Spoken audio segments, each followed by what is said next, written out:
I'm Dr. Jeff Allen. I'm the director of the Strom Thurmond Institute, and I would like to welcome all of you to the kickoff lecture for the academic year 2013-2014 Calhoun Lecture Series.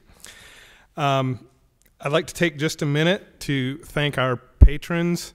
This is a lecture series supported by a group of patrons, and we're always very thankful for their support of this program. It wouldn't happen without them. And especially thankful that Mr. Jeff Melton agreed to become the chairperson of the Patrons Council this year. So we're thankful for Jeff. Thank you very much for your support. I'm going to be real quick. I'm not going to tell any stories or anything tonight like I sometimes do and bore you all to death. But I am going to take a minute to introduce our panelists. Our speaker tonight is going to get asked a couple of questions by some very friendly people here over to my left.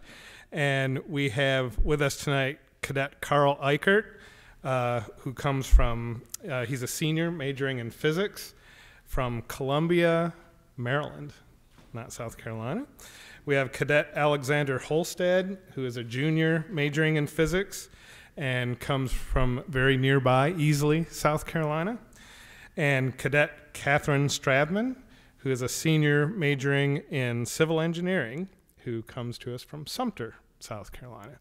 So we're very happy to have them here tonight.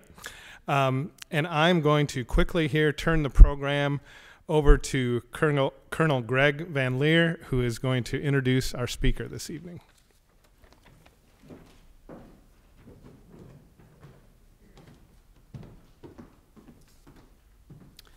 Good evening, everyone. It's my privilege and honor to introduce Colonel Terry Hawkins, retired from the Air Force. Started off life here in the upstate, actually born and raised in Seneca, and decided that he'd go to Clemson. I found out that he was a commuter, so you know, I don't think things changed very much. Maybe a little bit easier to commute in and out of Clemson than it is to actually live here. But again, he spent time in Clemson when it was A&M. How many people know that it was A&M? Okay, most of you do. I don't. I never knew that about Clemson, so I think that's great. But he was part of the Air Force ROTC program, got his commission, and went on active duty. Let me tell you a little about what he's doing currently, and then I'll turn the floor over to him.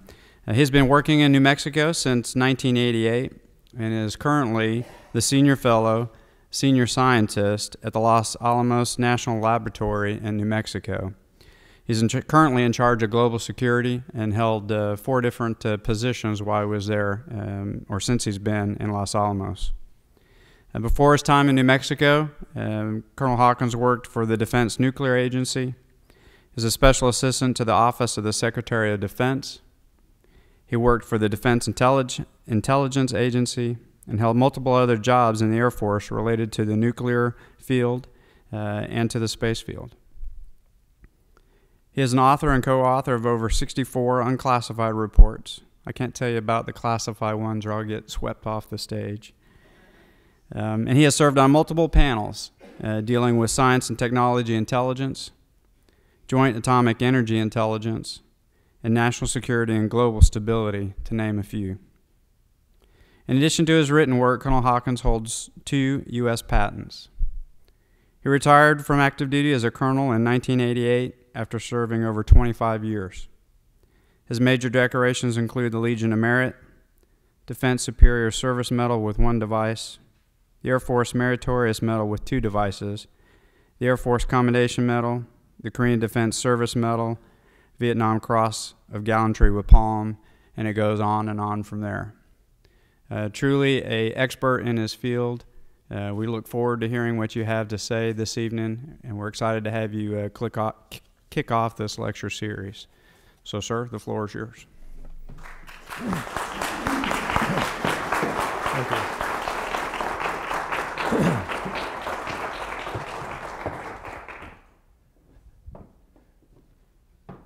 Okay, I guess I'm on. I really like that introduction. I would like to meet that gentleman sometime if he were to show up. This device I have here is a very interesting device. It's the only one I've ever used where it has an escape button on it. And so if I make any mistakes, I just hit the escape button and I'm out of here. So that is a good development. And so I'll be talking on a topic that's dear to my heart. It's a topic that deals with our nuclear weapons program in the United States. I've worked either trying to assist our program or understand what other people were doing most of my 50 years in science and technology.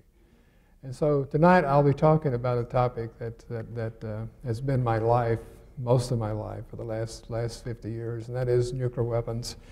And when you think of nuclear weapons, different people consider nuclear weapons differently. And I had a very interesting experience once when I was in the Air Force. I'll try to get away from that. I was in the Air Force, and I had given a lecture at Virginia Tech on a topic of interest at that time. That was nuclear winter, whether or not a massive exchange of nuclear weapons between us and Russia would plunge the world into a permanent winter condition. That was a theory at the time. I didn't believe it. I thought it was a bad computer models, which turned out to be the case. But I was giving a talk at Virginia Tech, and I walked into the dining room, and I saw a gentleman I recognized at a table by himself. It was Senator Gore. Senator Gore, the older Senator Gore from Tennessee. And I asked him, did he mind if I joined him for lunch? And Senator Gore said, "Yes, General, please sit down." I was in Air Force uniform and I was a colonel, but he said, I said, "Sir, I am not a general." He said, "You will be for the duration of our lunch." So you should have put that in my bio that I was general officer for about three hours. And so Mr. Gore, Senator Gore, asked me what I did, and I said, "Sir, I work for the Secretary of Defense, and I'm responsible for Air Force nuclear matters that the Secretary might have interest in." He says, "I love nuclear weapons." I never had anyone tell me that they loved nuclear weapons, particularly someone of his stature. And I said, "Would you please explain to me, sir, why you love nuclear weapons?" He said, "Well, it's very simple." He says, "I was elected to Congress in 1935. By 1940, I'd worked my way up to be chairman of the Budget Committee in the House of Representatives. And Sam Rayburn came into my office one day and said, 'Al, I want you to add $500 million to the budget and hide it anywhere you can.'" And he said that was back when, that was a lot of money back then, $500 million. And so he said, "I put money in the road building program, I put money here, I put money there." He said, "Even the Children's Milk Fund doubled." And he said, "I felt great about that latter thing, that I had doubled the milk fund in this country." He says later, 4 years later, he said, "I'd worked my way up, and we were going in 1945. We went into the Pacific to see how the war was going, so we flew into Tinian." He said, "On the way into Tinian," he said, I saw this flotilla of ships getting ready to invade Japan." He said, "There were so many ships there, you could walk from one ship to the next without..." My phone is going off. I'm sure it's my office, but he said you could walk from one ship to the other ship. I hate modern devices.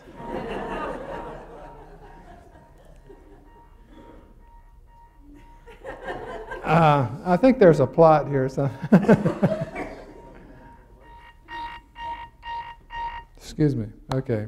It was telling me there was a bad storm in Los Alamos, so I need to... But anyway, he said when we flew into Tinian,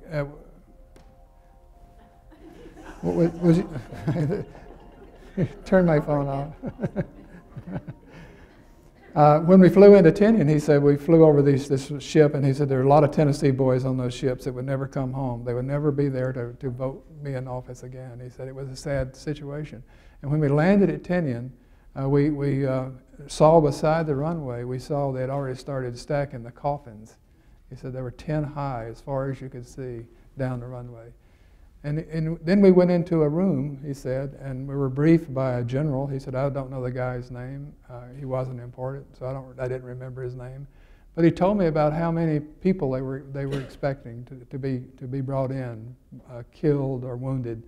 And he said, the general said, we have a hospital here at Tinian. We have 3 hospitals. The new hospital has a center corridor that's a mile long. And they were expecting that kind of fatalities coming in from Japan. And he said, all of a sudden, MacArthur came into the room. As only MacArthur could stride into a room, he came into the room, and he dismissed the other general, and he had a smile on his face. And he said, gentlemen, the war will be over by the time you get home. And then he left without any explanation. And so he said, we sat around looking at each other and said, how is this possible? We have all these fatalities, and the war is going to be over by the time we get back to the States. And sure enough, he said, we flew into Hawaii. We flew into Hawaii, and he saw the headlines in the paper in Hawaii that the United States had dropped an atomic bomb on Hiroshima. And he said to himself, he says, the Children's Milk Fund. I normally don't think of milk funds that way, but he did. He said, this is it. This is the money that we had put aside. This is what produced this weapon. And sure enough, by the time they got back to California, the headline said the second bomb had been dropped and Japan now sues for peace. So all those coffins that he had seen did not have to be used. These weapons had brought an end to the most difficult war and engagement that we had ever been in.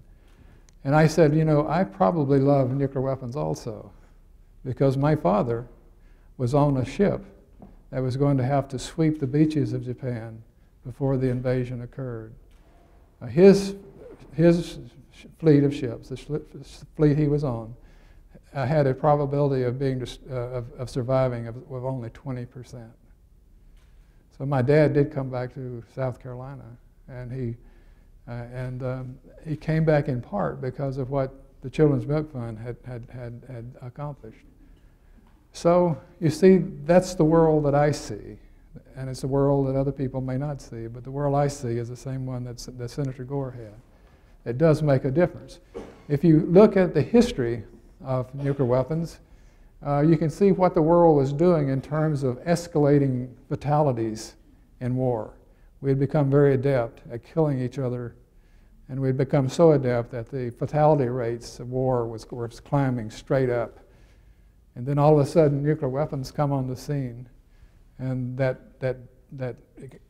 growth in fatalities almost died out. This is a statistic that no one can ever deny, that nuclear weapons certainly had caused this change. Of course, it has not completely eliminated war, because war has been with us. As you know, we're engaged in a war today. But all these engagements, despite the fact that the loss of one American is one too many, but the fact is that because of nuclear weapons, the hostilities are not nearly as brutal as they had been before nuclear weapons came on the scene. There are more people, for example, killed in the battle, some of the battles in the Pacific, than our entire engagements in the Middle East. Just one battle. And so nuclear weapons has taken the sting out of war, but it has not prevented war entirely. Even the Cuban Missile Crisis, this major here was a Clemson graduate, and he was the only fatality in the Cuban Missile Crisis, flying a U-2 and was shot down over Cuba. He is the only fatality in that war. Now, other wars have larger numbers of fatalities, but they do not approach even a battle like Iwo Jima in terms of numbers of fatalities. And certainly nuclear weapons have certainly it stalemated the Soviet Union until the Soviet Union died from within. This is probably the most important accomplishment of nuclear weapons, is keeping the expansion of the Soviet Union down. Russia had expanded every year 13,000 square miles since 1450. Every year they acquired that much new territory until the advent of nuclear weapons. And Russia was stopped in its expansive tendencies, and Russia collapsed, the Soviet Union collapsed from within as a product of nuclear weapons. Recently, the President has announced that the United States is looking at a smaller nuclear force. He says that the residual force will be adequate, the residual force will be effective, and so forth. And he reaffirms that. But he said we have to move down to lower levels. And that's his option. This talk does not question that decision. It does not suggest that we go to this size of our stockpile or that size of the stockpile. But it does address some of the issues that we must be aware of as we move into this new world. We have to be more careful in terms of some of the decisions we make. And so the talk basically deals with moving into this new world with lower numbers of nuclear weapons. And it looks at things we must be concerned about and must pay attention to as we move to this lower force level. The first thing we have to do is to define the background of negotiations. Where are we today? Where is the world today in terms of nuclear weapons? What situations exist out there today? We can look at these different things here, and we'll go into those one at a time. First is, what are the foreign adversaries doing with their nuclear weapons program? When we look at Russia, we look at a nation that is bent on establishing a very large and enduring nuclear capability where everything is always brand new. The average age of a Russian nuclear weapon, as you'll see later, is only about 5 years old. That's the average. Ours is much older than that, you'll see later. Russia is building new launch systems. They're building this road mobile system. They're putting that in a silo. They're developing a new missile to replace the heavy lifter SS-18. Everything you look at in Russia is brand new, just off the assembly line. New missiles, new transporters, new submarines. This is a new submarine Russia is building. It's a Bory-class submarine. This is a Clemson football field. And this is the new submarine the Russians are building. They're planning to build these, and each one of them will carry brand new nuclear weapons. And on these new submarines that will be built, there will be a total of almost 770 new warheads, new missiles on just these launchers, right? Just those submarines. So Russia is out building new systems. China is following in suit. Every time you look at China, you're looking at new weapon systems, new aircraft, new missiles, new submarines. This particular missile right here is very problematic for the United States. It is a missile that is purposely designed to hit our aircraft carriers and the support vessels for the aircraft that support the aircraft carriers. It is a weapon system that is very accurate and is very able to cause us to change our entire tactics in operating in the Pacific. And so we see China and we see Russia building new systems. Even the environment of the world today is changing to be more confrontational. For the last 8 years, Russia has not conducted any Faker track missions against the United States, where they fly a bomber toward the United States to see how we respond. They used to do that in the days of the Cold War, but then they quit doing it, and they did not do it for about 9 years. Recently, they started flying faker tracks again to see how we respond. They fly these airplanes in. They've resumed patrolling our coasts with nuclear submarines. That's something else that they had abandoned, that they have now reinitiated in the last year.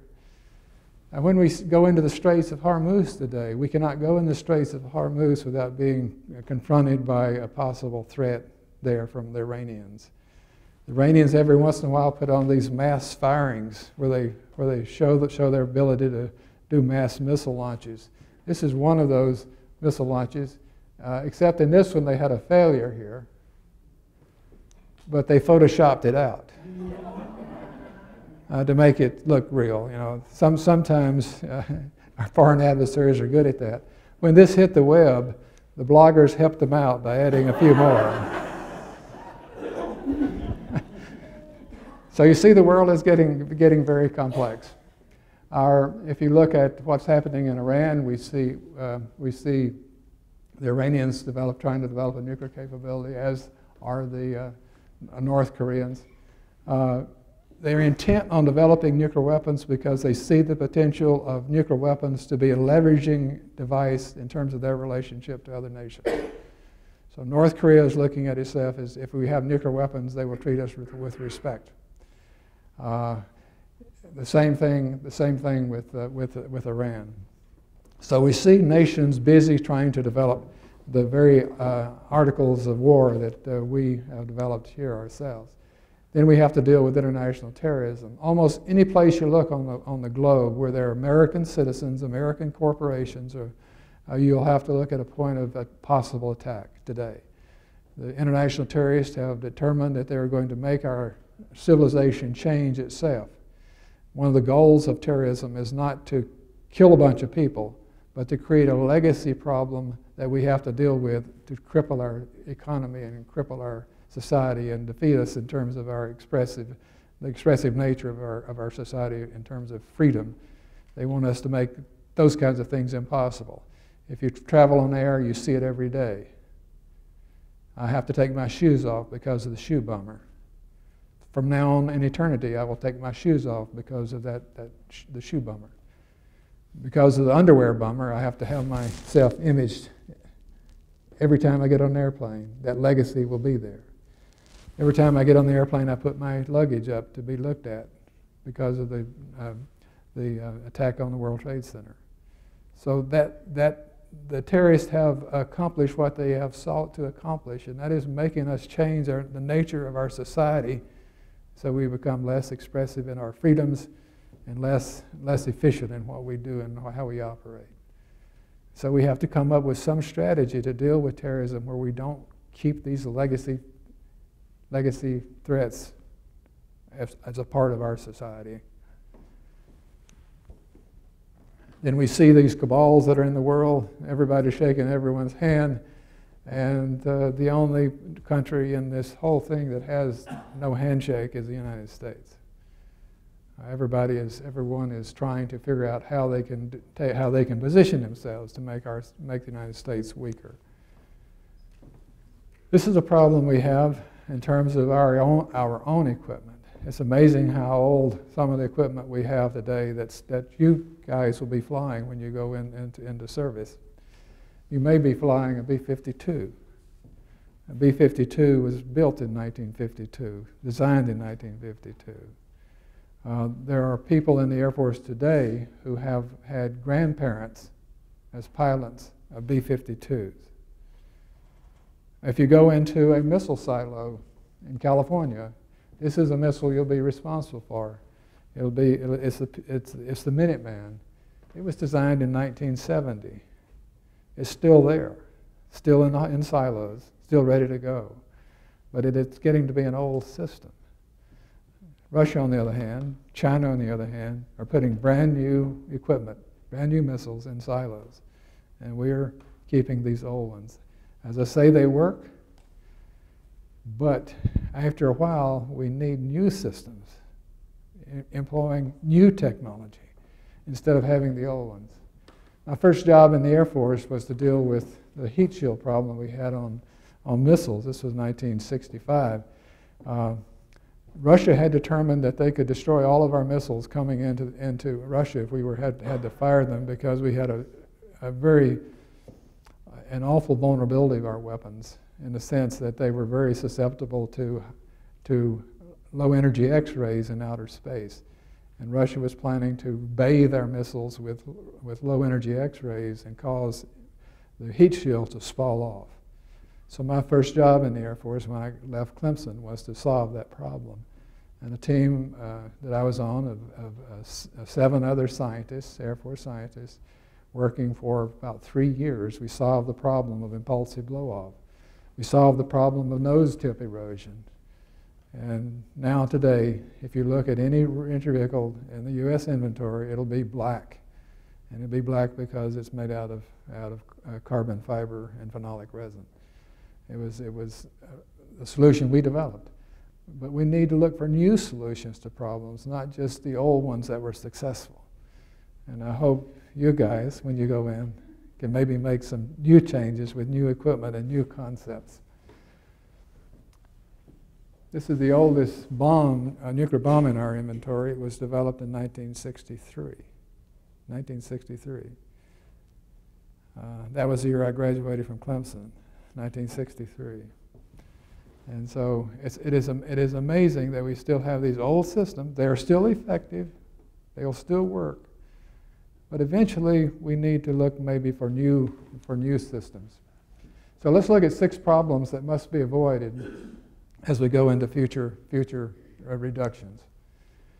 The first problem is the problem with numbers per se. Sometimes we're awful in terms of estimating the size of foreign nuclear arsenals. Sometimes we make horrendous mistakes in terms of numbers of weapons that the Russians can have. This is an example. Throughout my early years in the Air Force, this was the projection, this was the image of the U.S. stockpile in blue and the Russian pile in red. I was in Defense Intelligence Agency at that time, and I headed the Nuclear Energy Division in DIA. I did not believe this chart. Everything that I knew about the Russians suggested that their stockpile was much larger than the official intelligence community assessment had it. Because I believe the Russians had converted their enrichment technology from diffusion barrier technology, like we had at Oak Ridge, to centrifuges. And they used dense packed centrifuges.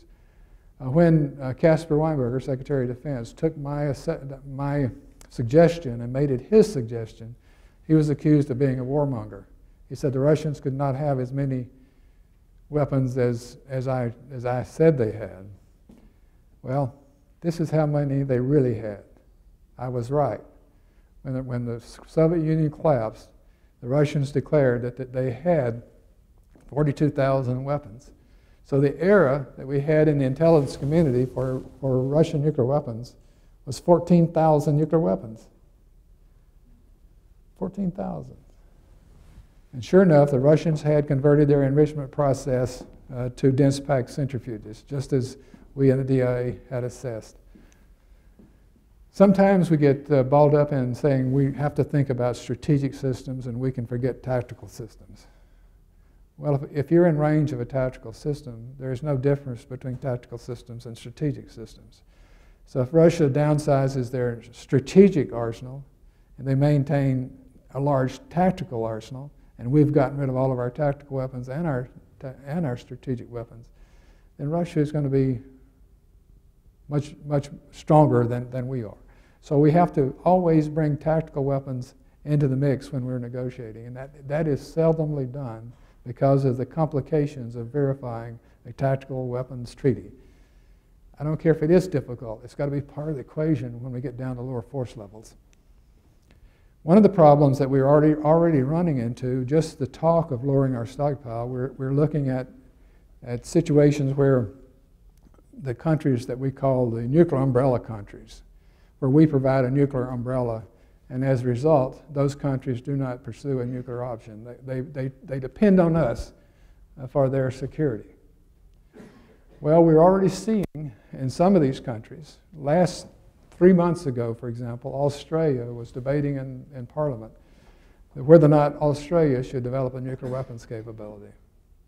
Because they were afraid that if the United States agrees to a very small arsenal of nuclear weapons, would we expend a small number of weapons in defense of Australia? The Japanese are asking the same question. The Taiwanese are asking the same question. At some force level, these countries are going to look at a nuclear option of their own just for their own security's sake. It's going to happen, so we have to do something about that. There's problems with technology surprises. I've already talked about this is a dense packed centrifuge thing that I've talked about before, where the Russians had already accomplished this when the intelligence community thought they had not. They had these dense packed centrifuges that were very, very efficient in enriching uranium. This is the difference in our estimate as a result. This is the official U.S. intelligence estimate of the Russian stockpile of highly enriched uranium, and the big chart is what it really was. That's quite a difference. You know, that is a very large difference if you're negotiating and you don't know where that bar really is. Sometimes we say, well, we're the smartest people on earth and no one could do anything better than we can. That's a bad assumption. Sometimes countries do not go down the same path we've gone down. This was a real enlightening event that happened shortly after Russia began to test their nuclear weapons. This was Joe 4, their fourth shot in their test series, the fourth one they had. They achieved a 400 kiloton yield. The best we had done up to that point was about 38 kilotons. And here the Russians do something at 400 kilotons. What did they do? How did they get that? They had gone down a path that we had not thought of. They salted their high explosive with fissile, with fusion material, thermonuclear material. So they got a thermonuclear yield out of this weapon. They were there before we were. This is a Sakharov design that he came up with. So sometimes other people can be as smart as we are, and sometimes they can be smarter than we are. We have to keep that in mind. This is the problem of the impulsive blow-off that I mentioned before, where low energy X-rays deposited on re-entry vehicles can cause catastrophic failure. This is a U.S. weapon that was exposed to those X-rays, and the entire heat shield blown off. Russia is still, in the United States, we do not conduct any underground activity except maybe once a year we do something out in Nevada. Russia and the United States and China, we probably do not generate much nuclear yield, but Russia is testing something up in the Arctic, the Antarctic, the Arctic region of Novaya Zemlya. They're doing tests the year round, and we see these very complex experiments involving trailer parks of instrumentation vans, very large numbers of instrumentation vans. We see these devices called kolbas, where it's a containing vessel, and they push those back in the mountain and they shoot them. They're doing something there, and we don't know what they're doing. They're making advances, and we don't know what's going on there. And so yet we're negotiating with them, trying to get some parity, and we don't know what they're doing.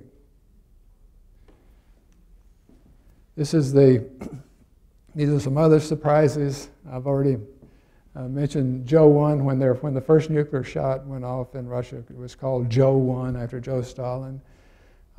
There was a report coming out of the CIA presses that day that said Russia would not be able to test a nuclear weapon for 5 more years. And on that day, the report came out that said it would be 5 years before they can test. They tested their first weapon. You know, pretty soon, you say, well, how good are we in making these? When the Chinese conducted their first test in 1964, there was an assessment that China could not possibly enrich uranium. That was a Western kind of technology. and the Chinese had to use plutonium like we used in our first shot at Trinity, and the Russians used in their first shot, Joe 1 shot. The Chinese could not enrich uranium. Well, we were analyzing debris from the Chinese shot out at McClellan Air Force Base, and every time we would run a dissolution, it said, this is not plutonium, it's highly enriched uranium. Because the announcement had been made by Glenn Seaborg, who was head of the Atomic Energy Commission, we had to run about 100 dissolutions before we had the courage to tell Mr. Seaborg that he was wrong. The Chinese had enriched uranium. They were smart enough to enrich uranium. So anytime you were in an intelligence operation and someone tells you that the other party is not as smart as you are, don't believe it.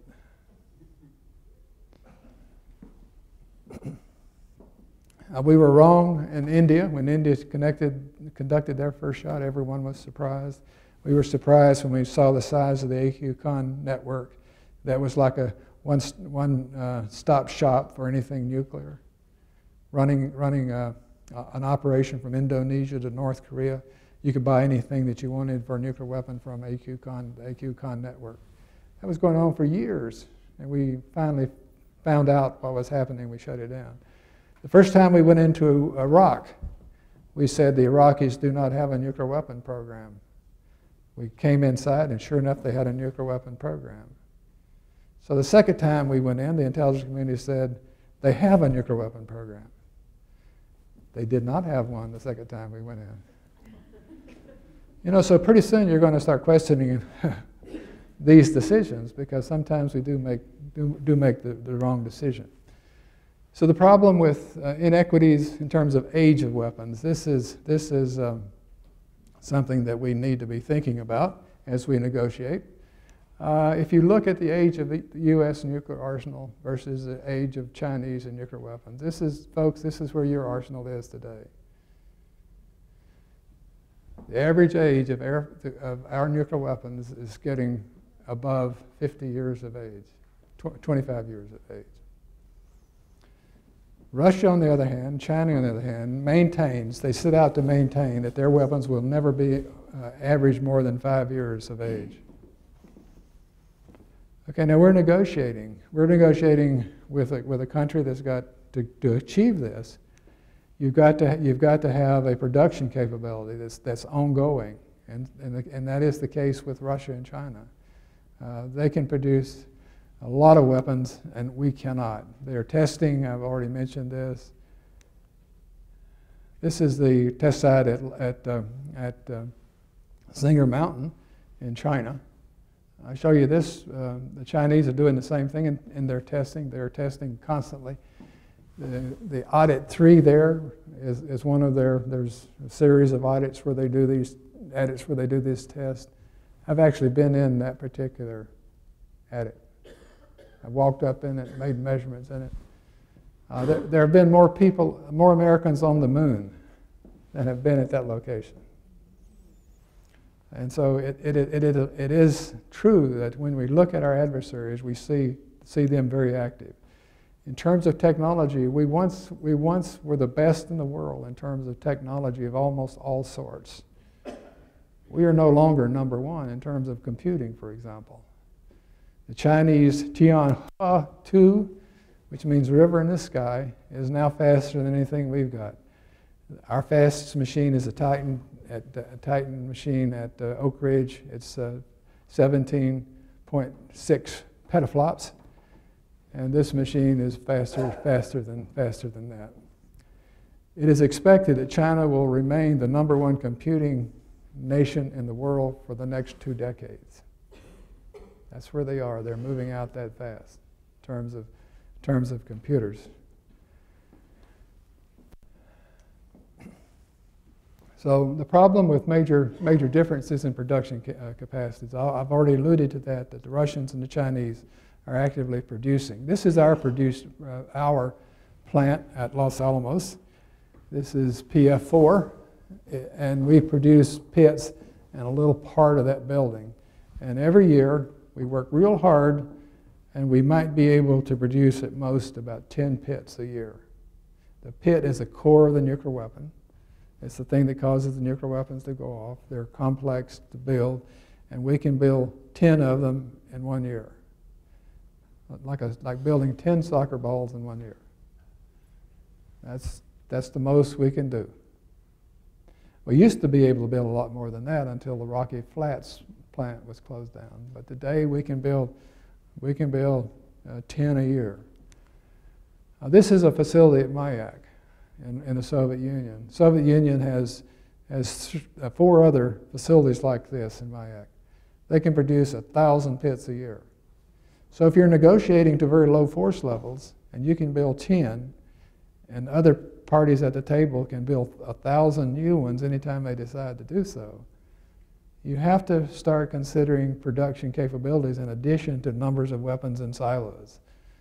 You have to start negotiating that in terms of what you're dealing with the Russians. You have to convince them that they need to maybe close some of these plants and put them under international safeguards. They haven't done so yet. So how many pits can the Russians build? 1,000. How many can the United States build? Maybe 10. How many can China build? Maybe 100. And yet we're negotiating nuclear weapons out of existence, and yet these production capacity plants are staying in operation when we negotiate. We've got to figure out somehow to bring this production capacity into the negotiations. Numbers of people. This is people. Russia is building up their nuclear weapons laboratories. We're building ours down. China's building up. So ancillary dangers during this transition to lower stockpiles. Certainly we have to worry about the diversion of nuclear materials into the hands of terrorist groups. If you have a lot of nuclear materials sitting around somewhere from weapons that have been taken out of inventory, you have to be concerned about what are you doing to protect that material from terrorists that really want that material. You might get into a situation where you get multipower deterrence, where you have several countries vying for the same status we have. So instead of having 2 major players today as we have, you might have additional players to deal with in terms of deterrence. A deterrence based on 20 or 30 countries instead of 2 or 3.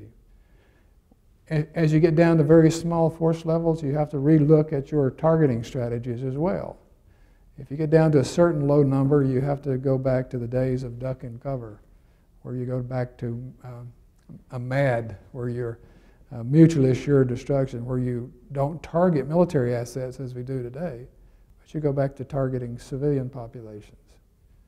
That's going to be one of the outcomes that we have to face at very low force levels, going back to mutually assured destruction.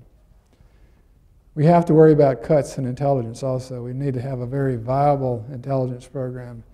And over the course of the last 20 years, we've seen the nuclear weapon intelligence portion of our intelligence budget to get lower and lower and lower. It's difficult to find an organization in the CIA or the Defense Intelligence Agency or any other intelligence agency that has on its door, we do nuclear intelligence. There used to be nuclear intelligence divisions in DIA and nuclear intelligence divisions in CIA. But now that's old stuff, and there's not any dedicated assets anymore that look specifically at the nuclear issue. The problem of heightened conflicts. Certainly, as we get down, as we look at the future, we will look at a future that has much more warfare and tribal struggles that will develop throughout the world. We see it today. You just pick up a newspaper anywhere. We see it in Syria, we see it in Libya, we see it anywhere in the world we look today. We see the emergence of these groups that are now at war with one another. That's not going to lessen, it's going to increase in the future.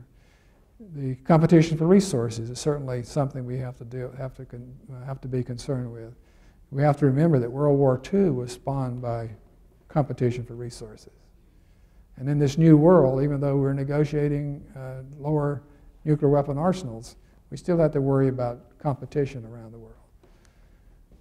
This is some of the struggles I mentioned where regional and factional groups are coming at odds with each other, trying to kill one another. This is China reaching out in the world today that we have. The largest iron works anywhere in the world is in Africa. China runs that. China is getting Mongolian coal. They're setting up drill rigs in the Gulf of Mexico. Almost all the lithium in Bolivia belongs to China. While we were fighting in Afghanistan, in northern Afghanistan, China is exporting rare earths. So the world is getting where we're now competing for lots of the same things, and that is the tool, that is the seeds that can create global conflicts. And so we have to be concerned about that as we're negotiating the size of our nuclear arsenal as well. We have to worry about people going to other kinds of destructive devices like chemical or biological or cyber or whatever. We see actors out there in the world today pursuing each of these kinds of threats. And one of these days we might see an airport that's closed because of anthrax or something, or sporting events that's closed because someone has used sarin gas. It's going to happen. And we have to be prepared for those kinds of eventualities. So in concluding, I think no one is advocating a return to the Cold War. Migration to lower force levels is something that you guys and we will have to deal with. The arsenals are going to get smaller. However, in achieving these reductions, we cannot afford to go down paths that have not been carefully planned. We have to do that. When it comes to nuclear weapons, we know that we have to be very careful. We have to be alert and agile, or we can never afford to be surprised. Thank you.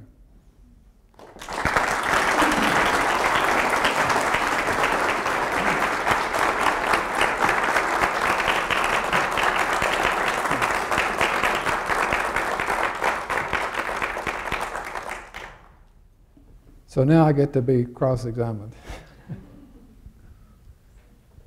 So, Colonel Hawkins, it seems to me that the U.S. and its people are now, in this generation, more in a state of constant worry, and I think that the media has put a good toll on, or put a good toll on us, or been telling us that we should be in a state of worry and concern because these other countries, like China and Russia, are stockpiling, getting better computer networking. That should be, I mean, we should be afraid. And frankly, going into the military, I'm afraid of those facts myself. But what do you think should be our strategy to put the U.S. back in a state of confidence?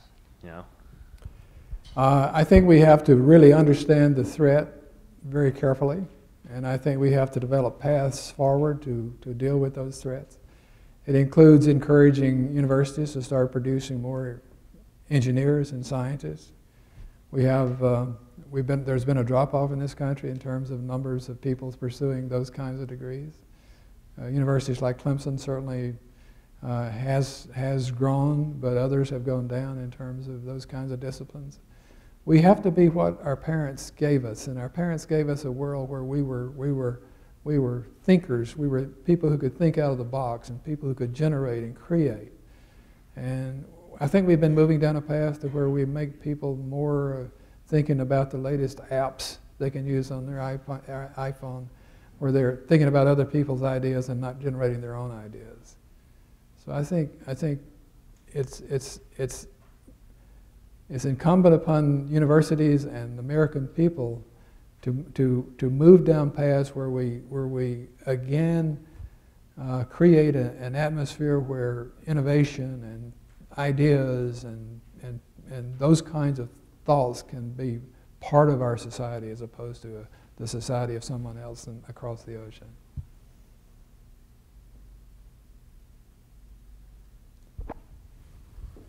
Sir, my question is, do you think it is acceptable for the United States to use measures such as Stuxnet to stop hostile countries from developing nuclear materials? I probably can't answer that question. The question was whether or not we should use Stuxnets and those kinds of technologies to cause other countries to have problems. I think if we look at the world today, the world is very much a world that depends on information. And there's a lot of operations built on the SCADA system where you've got information running around the country. You know, for example, you will be putting together a freight train convoy in Chicago. You're moving this boxcar to that boxcar. That's not being done by anyone in Chicago. It might be done by someone down in Florida, moving those boxcars around to build this train that's going to San Francisco, so that the supplies on that train can go down to our forces operating in the Pacific. If a cyber warrior takes over that process, then that train will not have any military items on it when it gets to San Francisco, because that train was put together by someone in Azerbaijan or someplace. So the more we get dependent on these automated systems, then the more vulnerable we become.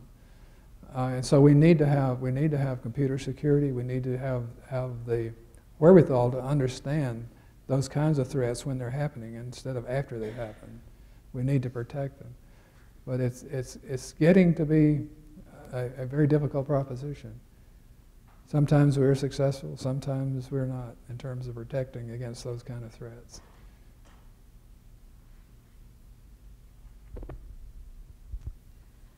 Sir, do you think, at the beginning you talked about kind of the world that you grew up in, do you think with today's society, if it came down to it, would the United States use the nuclear weapons that we have, or do we just have these for negotiations and a reaction kind of force?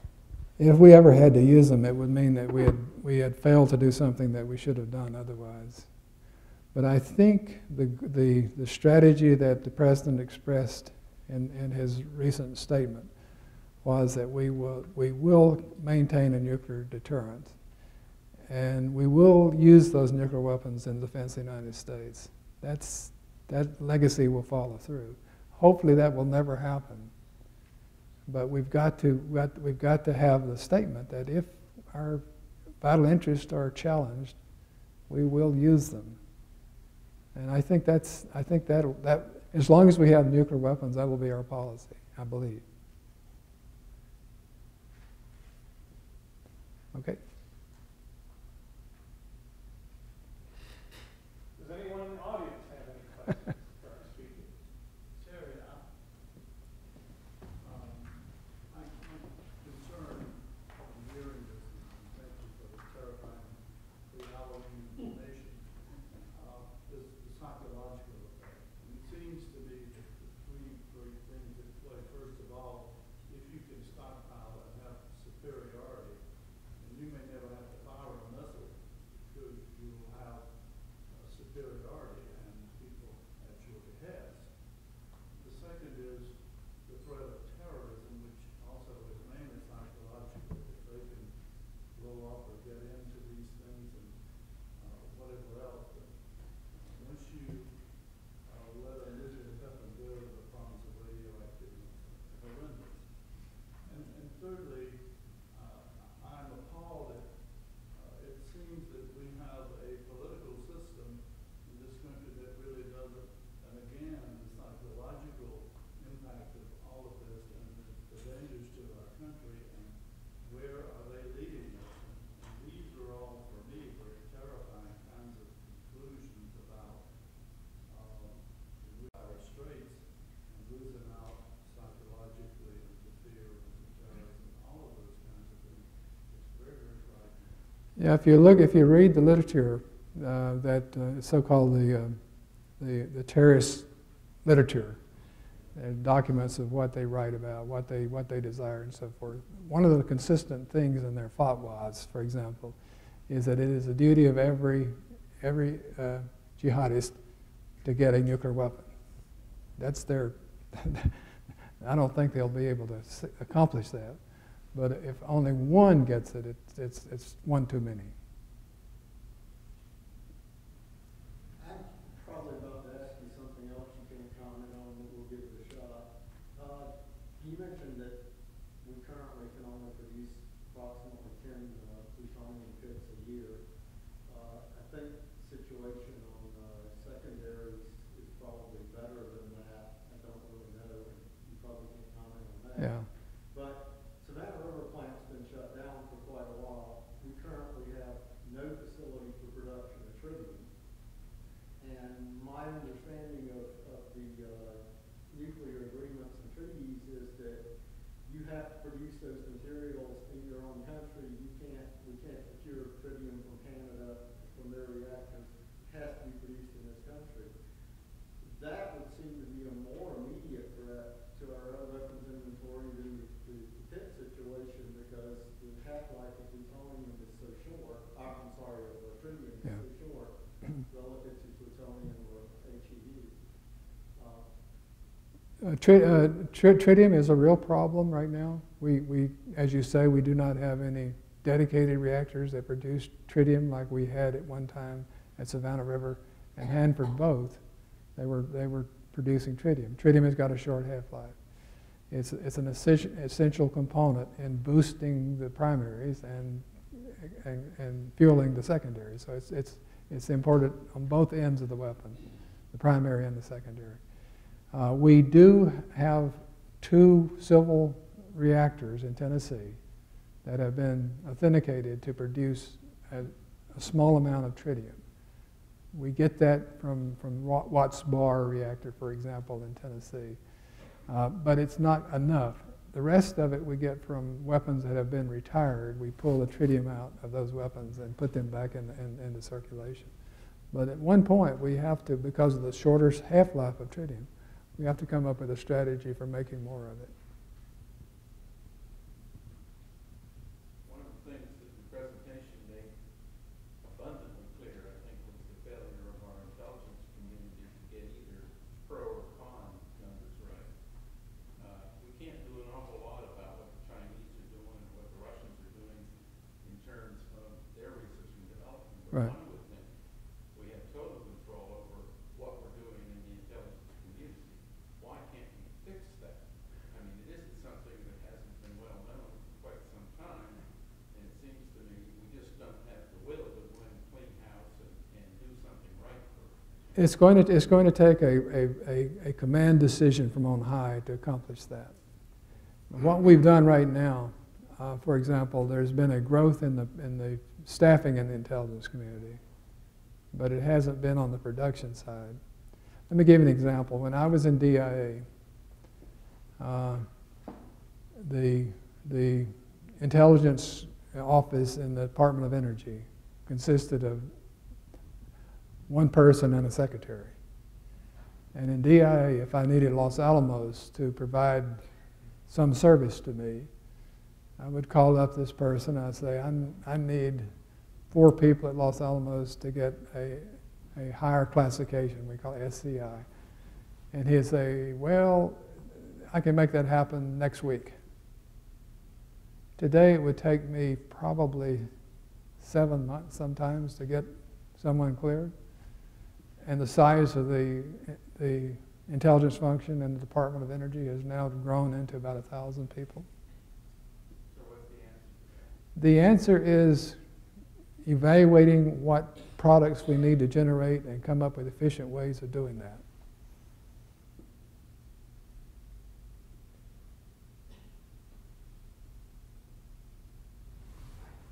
Can you comment on the Iranian nuclear production or nuclear threat right now, especially the Fordo plant and their desires to develop a nuclear weapon? The Iranian program started out certainly under the Shah of Iran before he left. When the Shah left, almost all of those assets were shut down because the new clerics that came into Iran were not pro-nuclear. They thought that was bad. And so it was closed down. But it began to rejuvenate. And now Iran is on the path to produce highly enriched uranium at a number of locations, Natanz being one. Natanz we watched for a long time. We watched them build it up. We watched them bury it. We watched a lot of activities there. At Natanz, they will soon have the capability of producing, if they're not already there, highly enriched uranium that you need for nuclear weapons. At Qum, another underground facility, the same thing except larger. We see them producing, opening up reactors, for example, copies that they got from the Pakistanis. The reactors the Pakistanis use for producing plutonium. We see that in Iran. The latest one started up several months ago. And so we see the Iranians busily developing the wherewithal to have nuclear weapons. If that were to happen in the Middle East, it would be a chaotic situation. I think there'd be a lot of things happening in terms of what does Saudi Arabia do, for example. So you could see a whole cascading of countries seeking a nuclear capability if Iran ever shows that they do have one. It would not be good for this country, or the world for that matter.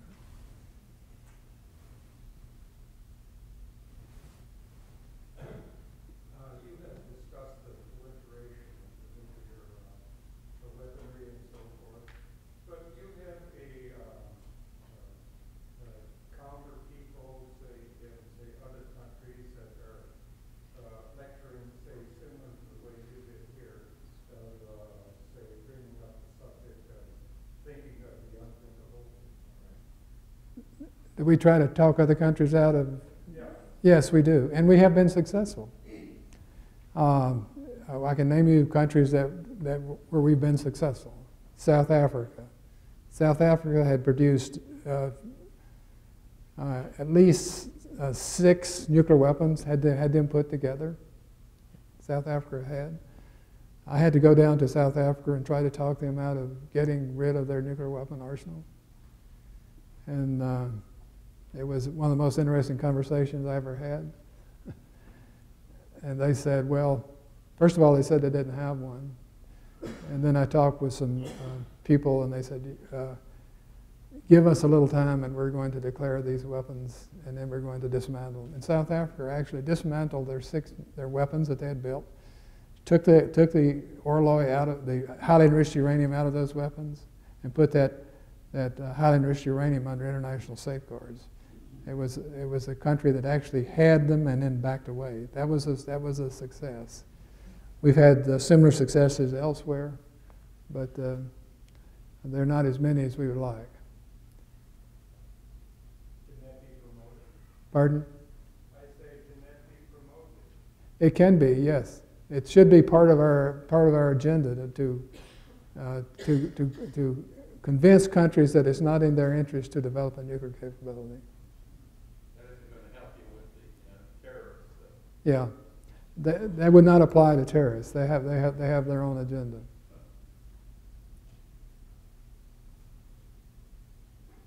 We've pulled back our anti-missile defense capability in Europe.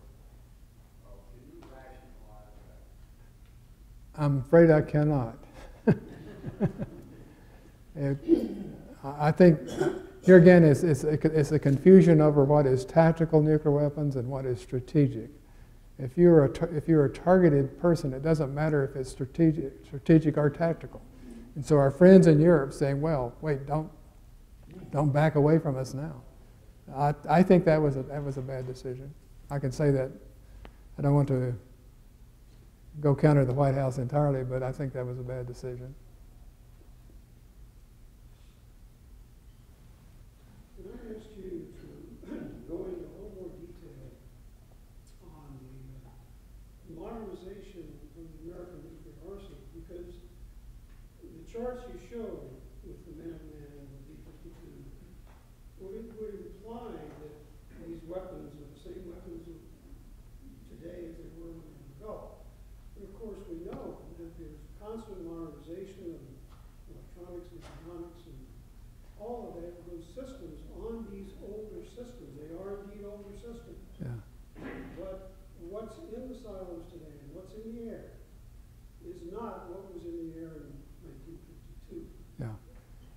we try to replicate what we did in the past when it comes to nuclear weapons per se. We don't launch out and put something new. We try to keep what we had. Now, certainly in the case of electronics, we have made improvements. In other components, we have made improvements. But right now, some of our weapons are so old that we cannot even find the lubricants or the chemicals associated with maintaining them because they're not made anymore. Some of them are carcinogenic and some of them had other properties, and you just can't buy them anymore. So we've actually had to develop something that was not in the old weapon to put it in to keep it current. But generally, we maintain it as it is, best we can. Because we don't want to change something that changes the physics properties of the warhead that was tested. Well, I'm thinking of the B-52, for example. I mean, that was not the aircraft that was flying in 1956. Okay. Well, thank you for your questions. Thank you, everyone. Small gift of appreciation. Well, thank you very much. Thank you. Thank you, everyone.